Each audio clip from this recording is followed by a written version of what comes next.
Good morning, everybody. First of all, I would like to thank the municipality of Moscow for this invitation. Доброе утро, дамы и господа. В первую очередь я хотела бы поблагодарить правительство Москвы за это приглашение. I'm Daniela Ventrelli, consultant archaeologist for Puglia region, Department of Tourism, Economy of Culture and Development of the Territory. Меня зовут Даниэла Вентрелли, и я консультант-археолог региона Пулии, Департамента туризма, экономики, культуры и развития этого региона. The last September, in the occasion of the 5th International Cultural Heritage Council in Moscow, I presented my speech focused on the importance for Puglia region of preserving its cultural and architectural heritage through synergistic and targeted strategies. В сентябре прошлого года, приуроченную к 5-му Международному совету о культурном наследии в Москве, я выступала с презентацией, которая фокусировалась на важности для региона Пулии сохранения своего культурного и архитектурного наследия посредством целевых и синергичных стратегий. Today, I'm glad to talk about an innovative exhibition project called Into the Sea of Intimacy, set up in the Bриндизи airport on last July, and for its success, prolonged until next January. The exhibition was promoted by Puglia region in collaboration with Puglia Airports, ENAC, Italian Civil Aviation Authority, Teatro Pubblico Pugliese, Regional Consortium for Arts and Culture, the Superintendence Archaeology, Fine Arts and Landscape of Brindisi, Lecce and Taranto, Brindisi Municipality, Puglia Promozione, curated by Rita Auriemma and Luigi De Luca. Сегодня я с радостью буду говорить о инновационном выставочном проекте, который называется «В море близости», который проводится в аэропорте Бриндизи в июле прошлого года, и из-за успеха этого проекта он был продлен до следующего января. Выставка продвигалась регионом Пулии совместно с аэропортами Пулии, органом гражданской авиации Италии, театром Пульезе, местным советом искусства и культуры, МИБАКТ, это суперинтендантство археологии, изящных искусств и природы Бриндизи, Лечи и Таранто совместно с правительством Бриндизи и советом Пулии по туризму. Выставка курировалась Рита Auriemma из Università Salento и Luigi De Luca из региона Пулии. The protagonist of this exhibition is the sea, the Mediterranean Sea, in a sub-region of southern Apulia called Salento, where the Ionian Sea and the Adriatic Sea meet and mix together with their histories, cultures, and traditions.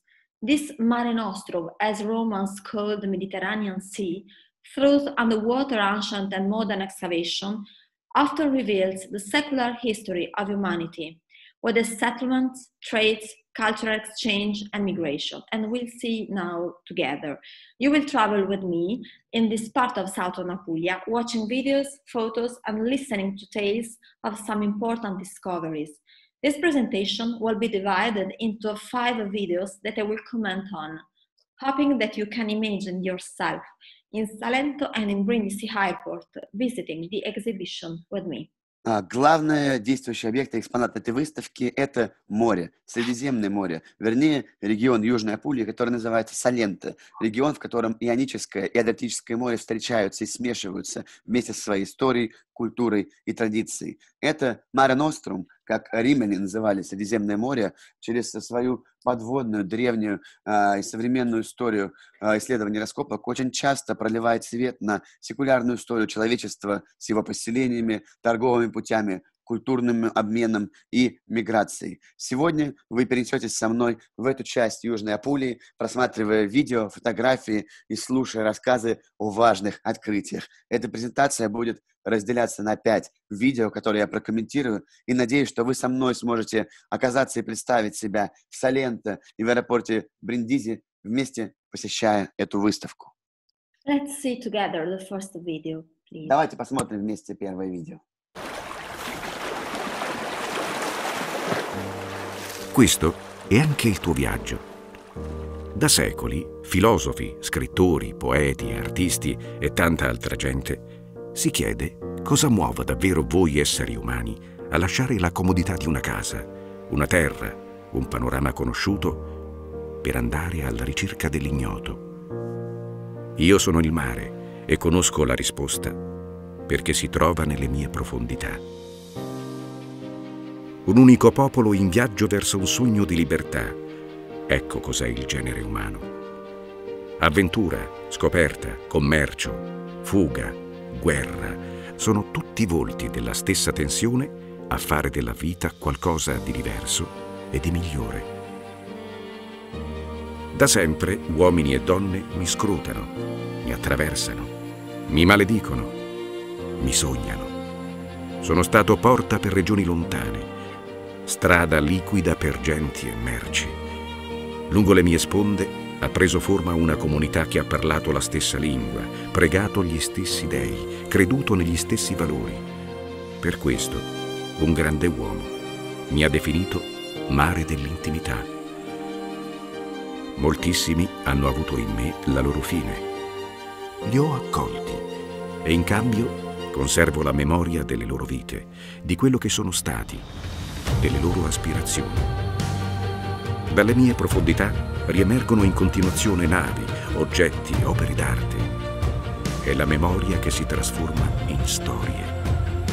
Le storie di tutti coloro che hanno solcato le mie acque, dall'antichità ad oggi. Ammiragli, marinai, mercanti, imperatori, proprietari terrieri, cortigiani, pirati, militari, schiavi, migranti.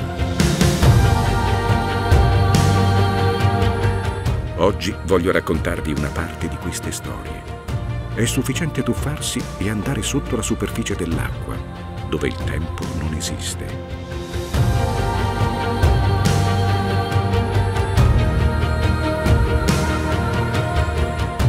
Questa è solo una porta per scoprire questa terra ricca di fascino. Se lo vedi dall'alto, il Salento è un grande molo proteso nel Mediterraneo, dove sono approdati e si mescolano da sempre genti e saperi, linguaggi ed esperienze. Salento porta d'Italia, porta aperta di una terra accogliente. Dopo che avrai lasciato questo luogo, sappi che potrai fare altre scoperte. Cercami nei musei del Salento, al Marta di Taranto, al Museo Ribezzo di Brindisi, al Museo Castromediano di Lecce,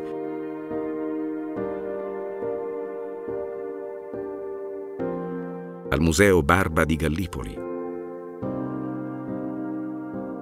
al Museo del Mare di Nardò,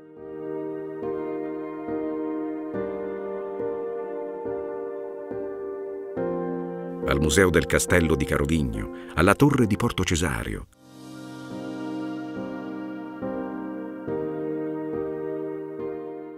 alla Torre di Guaceto, a Roca, Melendugno e altrove, dove troverai altri pezzi di me e delle storie che conservo. Che il viaggio abbia inizio.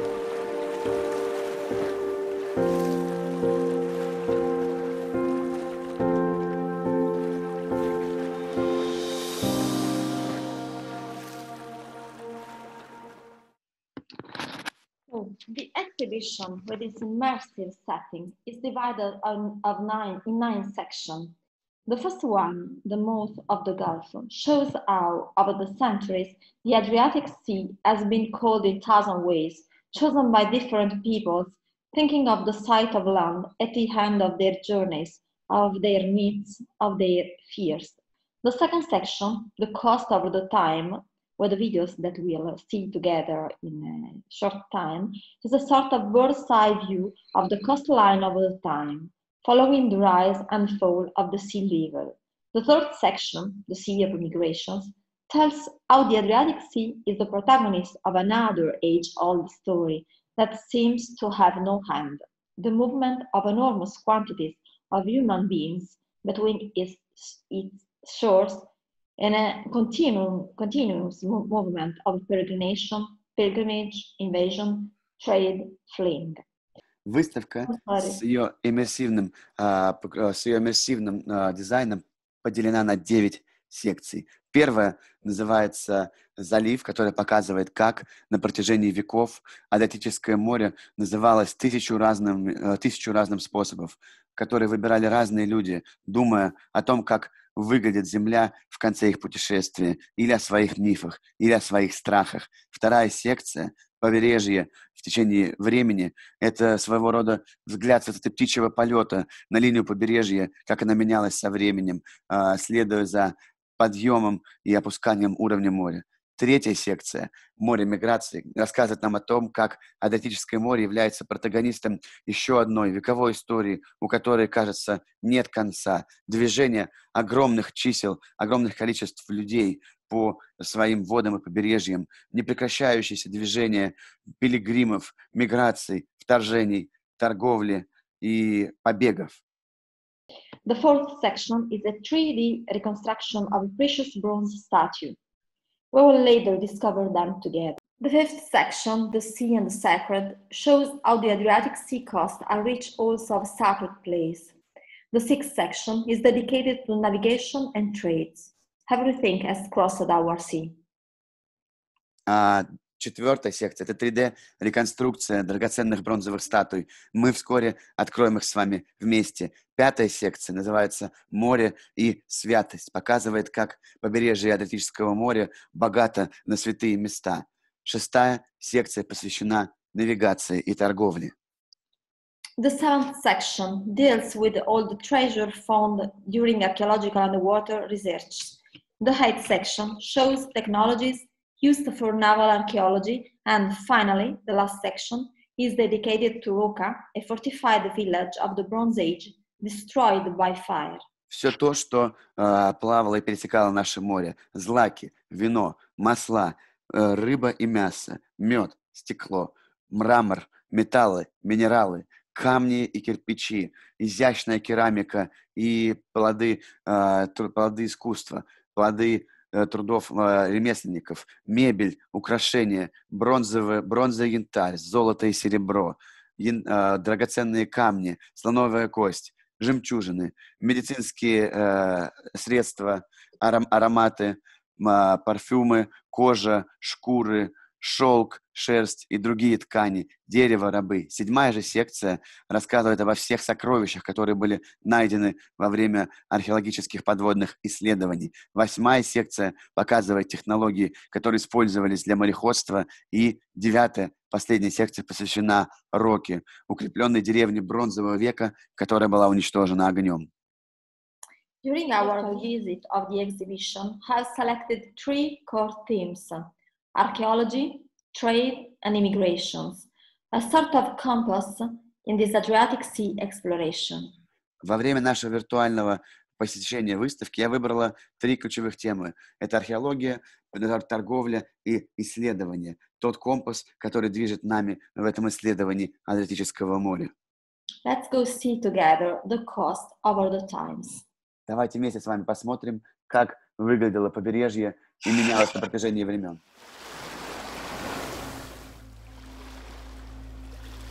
Le coste non sono sempre state come le vedete oggi. 125.000 anni fa io ero alto circa 7 metri di più. Poi le temperature cominciarono ad abbassarsi e io con loro. Trasportata dai venti, potevo quasi sentire la voce dei ghiacciai che diventavano sempre più spessi.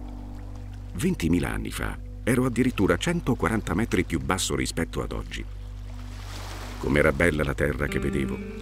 Ampie piane costiere tappezzate di artemisia ai piedi delle colline del Gargano, punteggiate di grotte carsiche scavate in milioni di anni, dove vivevano i primi umani. Entravo nella grotta dei cervi di Porto Badisco e contemplavo quelle figurine danzanti o le scene di caccia. Poi, di nuovo caldo. Ho finito per sommergere tante cose. Le piane e le cavità in cui mi piaceva insinuarmi, ma anche le sorgenti d'acqua dolce che stavano lungo la costa. 7.000 anni fa mi fermai e gli umani costruirono villaggi costieri nei luoghi più difendibili, come lo scoglio del Tonno o la penisola della città vecchia di Taranto, presso Torre Guaceto e Santa Sabina, a nord di Brindisi, a Scamuso, a sud di Bari. C'erano ancora delle grotte cui mi avvicinavo e che servivano da riparo, come a Paglicci, vicino a Vieste, o la grotta Romanelli, vicino a Castro. erano sempre di più gli umani.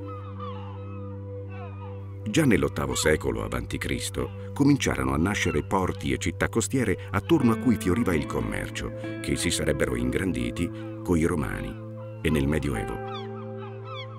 Col tempo li ho sommersi tutti, come l'area portuale e la necropoli di Egnazia, fra Monopoli e Fasano. Al posto delle città ho permesso la creazione di ampie lagune e stagni costieri, come quelli della Piana di Lesina o di Manfredonia, delle aree di Torre Canne, Torre Guaceto, Punta del Cavallo, Cesine lungo l'Adriatico o Porto Cesario, Palude del Capitano o il Mar Piccolo lungo lo Ionio. In questi luoghi gli umani vengono poco, ma non sono solo. Tante specie animali e vegetali mi tengono compagnia.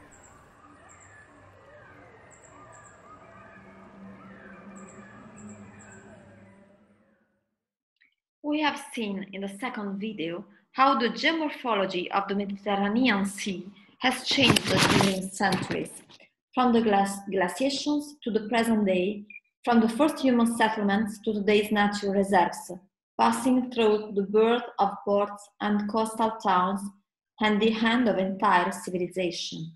Во втором видео мы с вами увидели, как геоморфология Средиземного моря менялась на протяжении веков, от ледников до настоящего времени, от первых человеческих поселений до сегодняшних парков и заповедников природы. Мы смотрели, как рождались порты и прибрежные города, и как приходили к концу целые цивилизации. And now I'm very glad to invite you to see together the second core of this presentation, and the most important maybe a video about precious scrap in the bottom of the sea. Сейчас я хочу показать вам второе видео, посвященное второй ключевой теме данной выставки. Это те археологические находки, драгоценностей, которые были сделаны на дне Средиземного моря.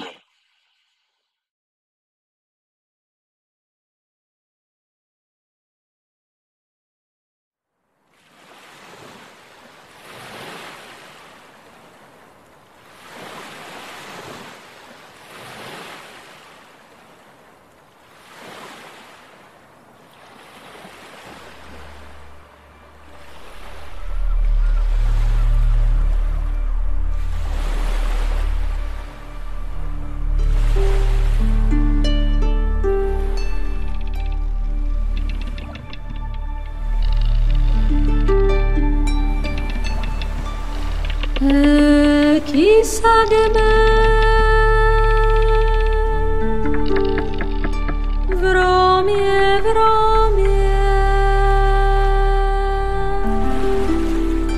provac se viedemo,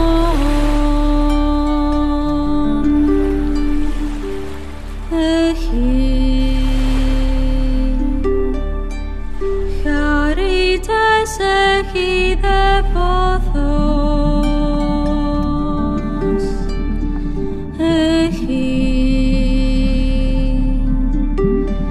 De mis borgesin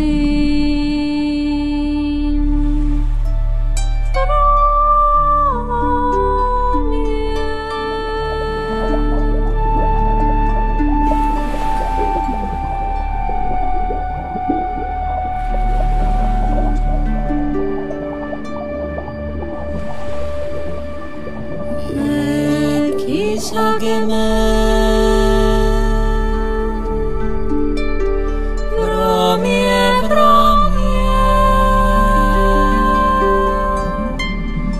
provac se viedemo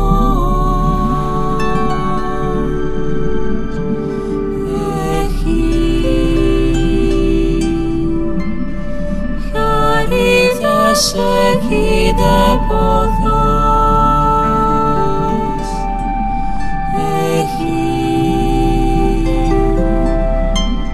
bedaxes temis orgiasin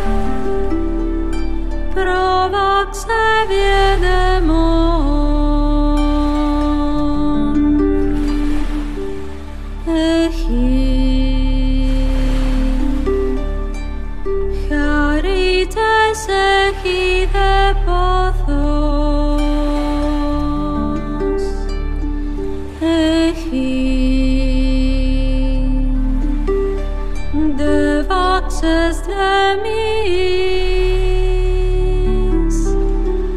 orgesim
Wonderful precious scrap were from a ship coming from the eastern Mediterranean.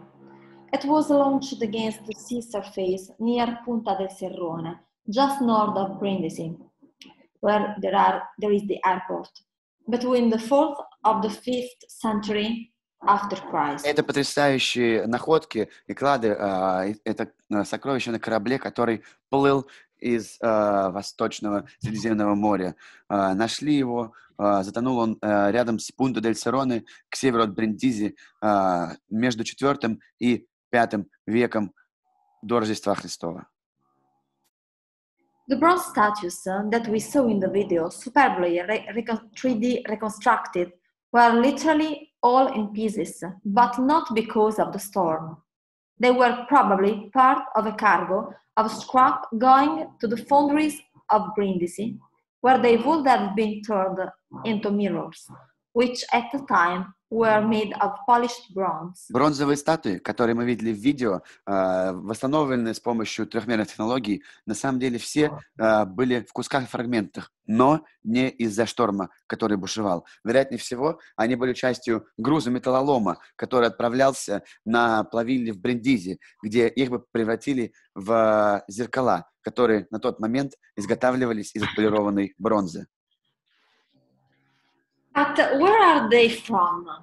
On his right shoulder, one statue had engraved the Greek letters Kappa and Epsilon, which means in Greek the number 25. Но откуда эти статуи? На одной из статуй на правом плече мы обнаружили гравировку с греческими буквами каппа и эпсилон, что означает цифру 25. On right shoulder. Здесь вы видите на правом плече. It seems to be an inventory number of a series of work of art belonging to a very rich collector or to a sanctuary's treasure in Greece or in Eastern Mediterranean area. Это очень похоже на инвентарный номер ряда работ в коллекции, которая принадлежала очень богатому коллекционеру искусства или даже сокровищнице таких предметов в Греции или же где-то в Восточно-Средиземноморском регионе. The protagonist of the bronze, this one 3D reconstructed, but now in Brindizi Museum, only this part, was a very important person of Rome, an important consul of Rome, Lucius Aemilius Paulus, who defeated the last king of Macedonia, Perseo, in the Battle of Pydna in 168 before Christ. Кто изображен в этой бронзовой статуе? На самом деле это известный персонаж, это важный консул Рима Люций Эмилий Паулус, который сумел победить последнего короля Македонии Персея в битве за Пидну в 168 году до Рождества Христова. After this battle, was very important because the Macedonian monarchy finished. And now we can admire this bronze in Museo Provinciale of Brindisi, Ribezzo, in the old town of Brindisi. Это была очень важная битва, так как она положила конец македонской монархии. Теперь мы можем наслаждаться этой бронзовой статуей в Музее Провинциале Рибессо, что находится в древнем городе Бриндизи. And now we are going to see the second core of our presentation, a video about the trade in the Mediterranean Sea. Теперь мы с вами посмотрим видео, посвященное второй ключевой теме нашей выставки, и это торговля в Средиземном море.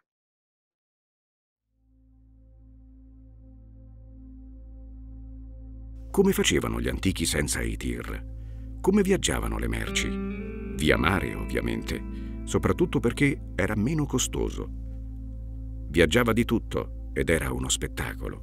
Alimenti, materie prime o semilavorate, materiali da costruzione, vasellame pregiato, opere d'arte, arredi, suppellettili e ornamenti, oggetti in ceramica, vetro, bronzo, ambra, oro, argento, avorio, pietre preziose, perle, sostanze medicinali, incensi, unguenti, profumi, coloranti, materiali deperibili, pellami, cuoio, lana, seta e altri tessuti, legname e, ahimè, schiavi.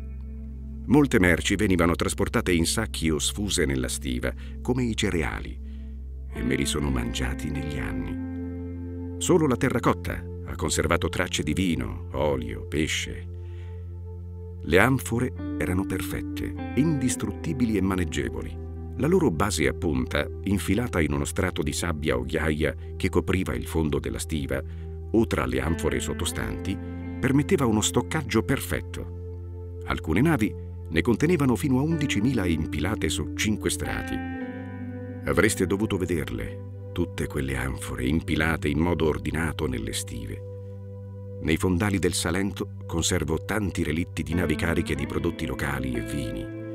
Leggeri, privi di violenza e di forza, dolci e di facile digestione, come scriveva Ateneo di Naucrati nel secondo-terzo secolo d.C. 100.000 litri di vini come quelli riempivano le migliaia di anfore a bordo della nave di Santa Caterina di Nardò, che terminò il suo viaggio nel mio ventre di sabbia, dove la scagliai in un momento di furia, tanto tempo fa, nel secondo secolo a.C. Solo 150 di quelle anfore hanno rivisto la luce del sole. Guardate bene quelle in prima fila davanti a voi. Sono proprio loro.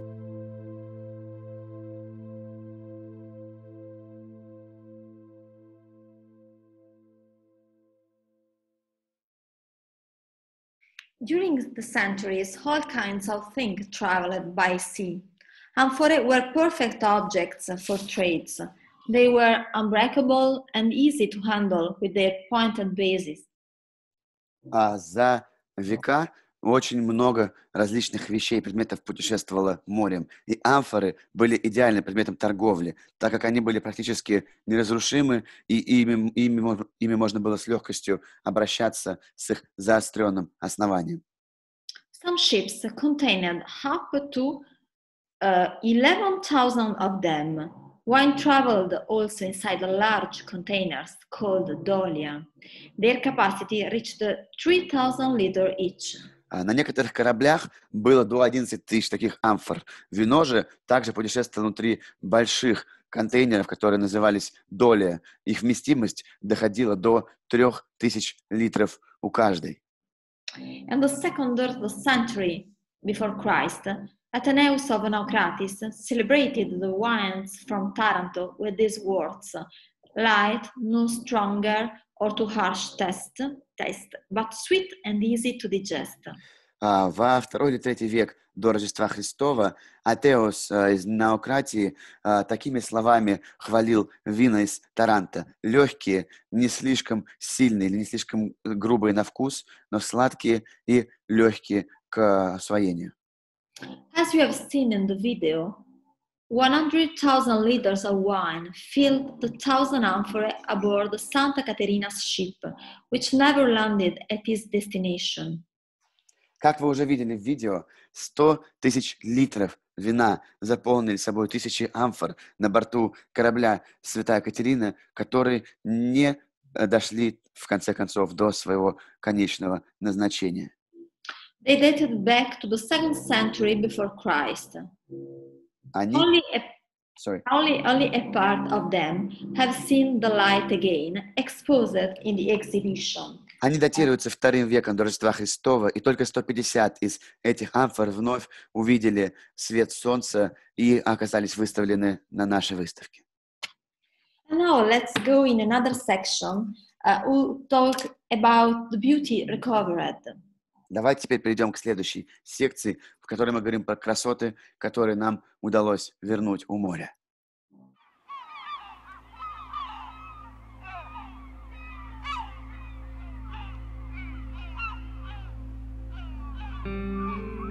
Pare strano, lo so, ma non c'è naufragio di cui non mi ricordi. Questo, per esempio, ebbe luogo intorno al 500 a.C., anno più, anno meno.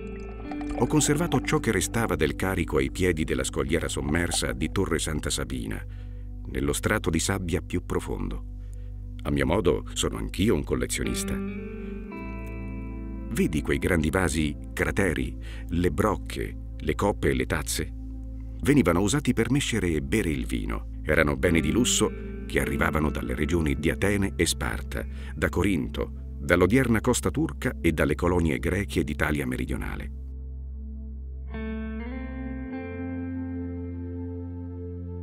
3 secoli più tardi, un'altra tempesta e le stesse temibili scogliere misero fine al viaggio di un'imbarcazione il cui carico coprì quello del relitto più antico. Che spreco! I servizi da tavola, il vasellame da cucina e il vino pregiato giunti dal Mediterraneo orientale a Brindisi per essere reimbarcati verso altri porti dell'Adriatico insieme al vino e all'olio prodotti nel Salento. Ammirate le preziose coppe megaresi provenienti dall'Egeo. Che stile, che decorazioni!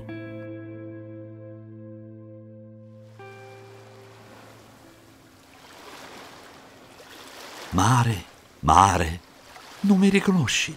Sono Tot, il saggio, dio fra gli egizi e noto ai greci come Hermes. Che rimanga memoria, mi hanno imbarcato in Egitto, da cui proviene anche il basalto verde che mi sostiene, assieme a terrene opere d'arte e di artigianato di lusso, per fare di tutti noi vile commercio. In un punto indefinito dalle parti di Porto Cesario, alla metà del IV secolo a.C., ho terminato il mio passaggio fra gli umani. A nulla più serviranno le mie formule magiche, a nulla la mia scrittura e la capacità di leggere la volta celeste. Sul fondo del mare le stelle sono solo un luccichio lontanissimo.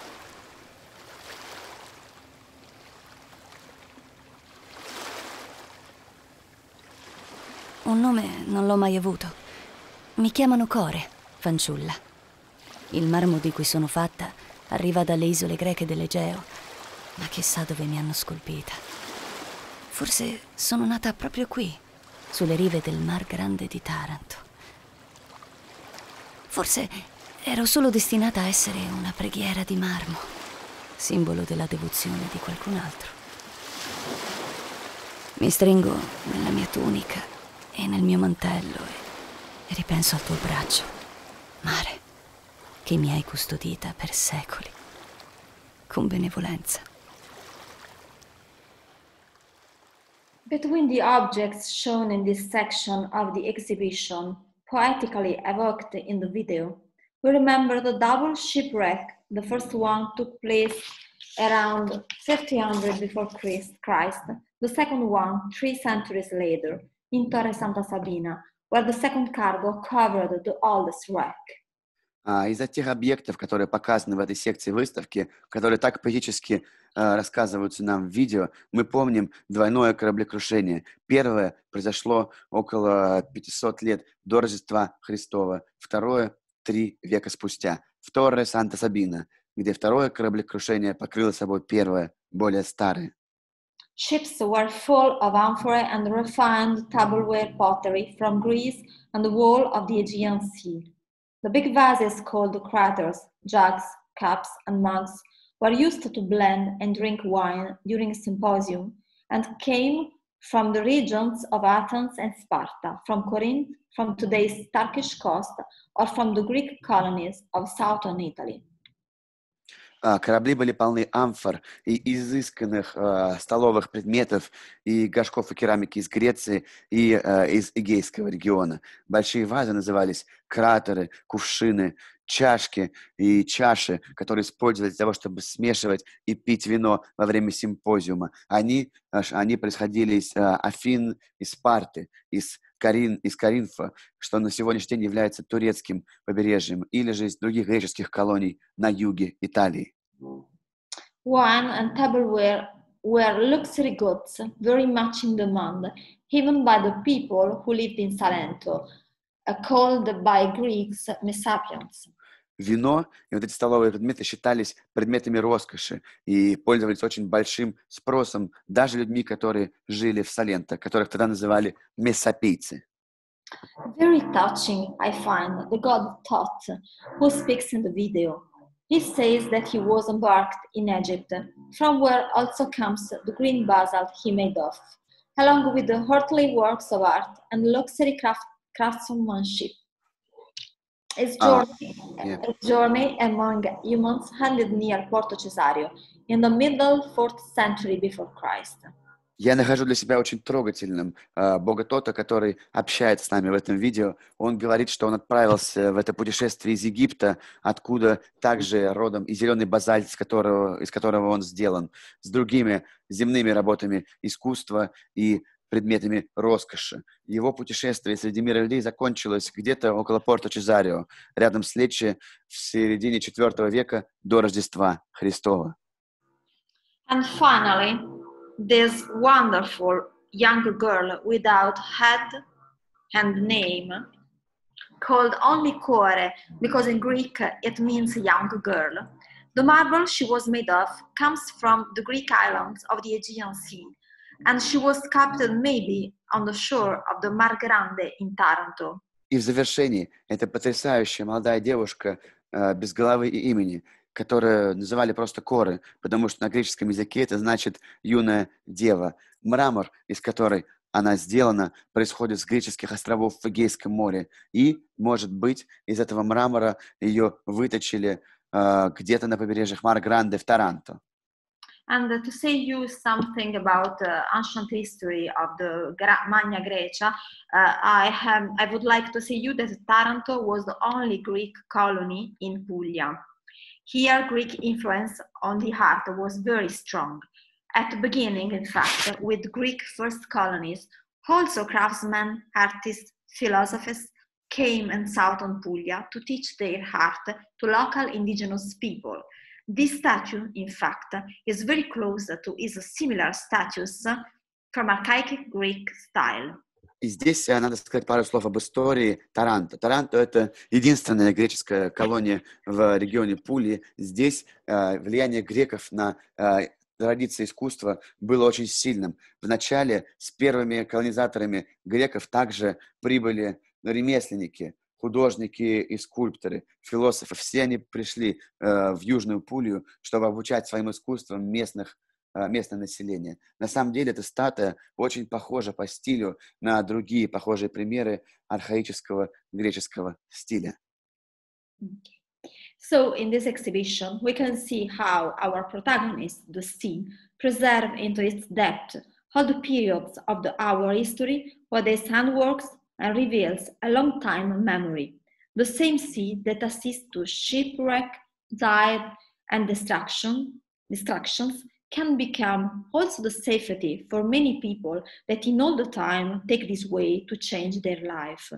I talk about migration phenomenon that have a big place in the exhibition. И на этой выставке мы видим, как наш протагонист, море, сохраняет в своих глубинах все периоды нашей истории со всеми плодами искусства, ручной работы и дает нам посмотреть на эту память в веках. То же самое море, которое является причиной кораблекрушений, смертей и разрушения, также может стать безопасной пристанью для многих людей, которые всегда во всю историю старались изменить свою жизнь. Я, конечно, говорю о феномене миграции, которому также уготовано отдельное значимое место в этой выставке. And so let's see together, if you want, the last video just about migrations. И давайте с вами посмотрим вместе последнее видео, которое как раз посвящено теме миграции.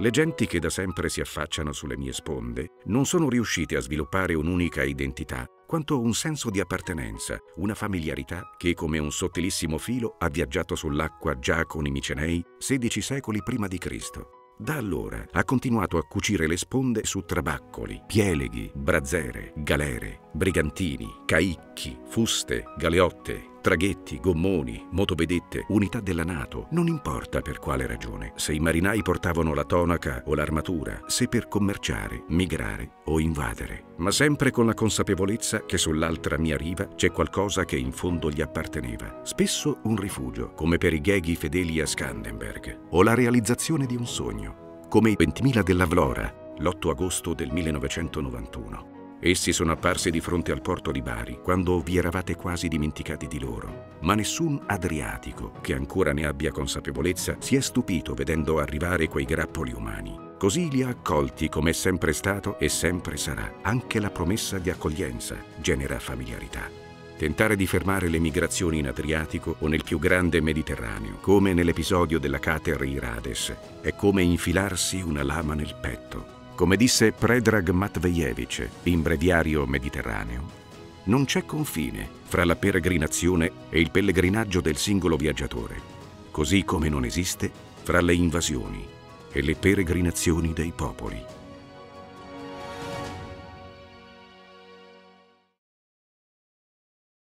People traveled on the waters since the 16th century before Christ with Mycenaeans. From that period, the Mediterranean area has been the protagonist of invasions, peregrination, and transmigrations.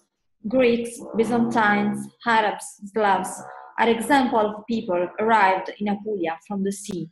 Люди путешествовали по морю, начиная с XVI века до Рождества Христова, еще во времена Миконоса. С этой эпохи Средиземное море было главным действующим лицом и главным фоном для вторжений, миграций и путешествий. Греки, византийцы, арабы, славяне – все это примеры тех людей и народов, которые прибывали в Апулию по морю. They have deeply influenced our culture, genetic heritage, language, and traditions. Single words from the Adriatic dialects, but also neighboring places and people, still remind us these histories. Они глубоко повлияли на нашу культуру, на наше генетическое разнообразие, язык и традиции. Некоторые слова из адриатических диалектов и даже названия мест, имена людей все еще напоминают нам об этой истории. Also, in our recent history, we can remember two important moments of Albanian migration evoked in the exhibition and also, as you saw in the video.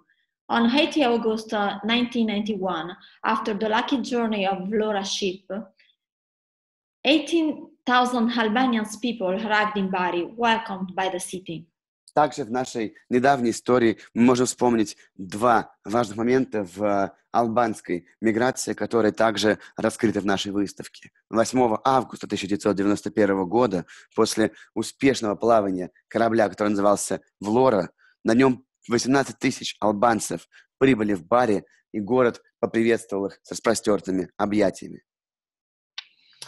It was an important moment for the history of our country and an example of fraternity between Albania and Italia. Это был очень важный момент в истории нашей страны и пример братской связи между Албанией и Италией. In 1997, in March, the waters of the Otranto Channel were icy. The cutter Irades, an Albanian patrol boat, was trying to reach the Italian coast, while an Italian military navy ship was engaged in repelling migrants.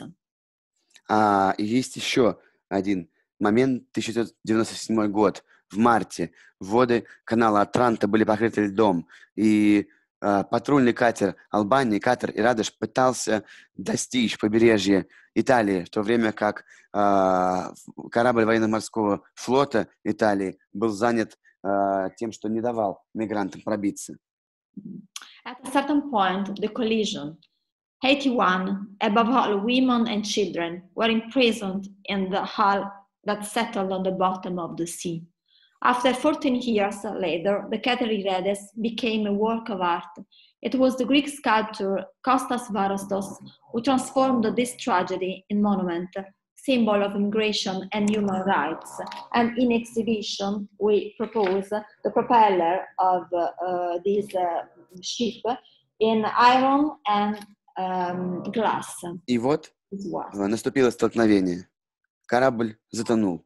81 человек, среди которых были женщины и дети, оказались заложниками навсегда корпуса корабля, который остался лежать на дне моря. Через 14 лет спустя катер Ирадес стал предметом искусства. Греческий скульптор Костас Варатос преобразовал трагедию в этом памятнике, который стал символом миграции и прав человека. На нашей выставке мы показываем огромный железный винт того корабля, заключенный в стеклянный кейс. And you can see this monument in Otranto Channel. И вы можете увидеть этот памятник, который находится в канале Отранто. Our journey through time and space along the coast, inside the caves, under the sand, among the remains of submerged cities, on the highlands and inside the wrecks, ends here. It was only the first step. Your journey can go on discovering live the Puglia region, visiting our museum. Наше путешествие через время и пространство, по побережьям, в пещеры, заглядывая под песок, наблюдая развалины, затопленные морем погруженных городов, островов и кораблекрушений, заканчивается здесь. Но это лишь первый шаг нашего путешествия. Ваш путь может продолжиться, открывая для себя регион Пулью и посещая наши музеи. This is Taranto, the only Greek colonies in the Puglia region that I explained before. And here is there is an important national archaeological museum here called the Museo Archeologico Nazionale di Taranto, but you can also visit the Ribezzo Museum in Brindisi, and after the Barba Museum in Gallipoli, il Museo Castromediano here Lecce, Museo Castromediano, here Museo di Brindisi, il Museo della Torre Aragonese di Torre Guaceto, l'area archeologica di Rocca Vecchia, il Museo Civico Emanuele Barba di Gallipoli e il Museo del Mare in Nardò, la mostra archeologica di Torre Chianca.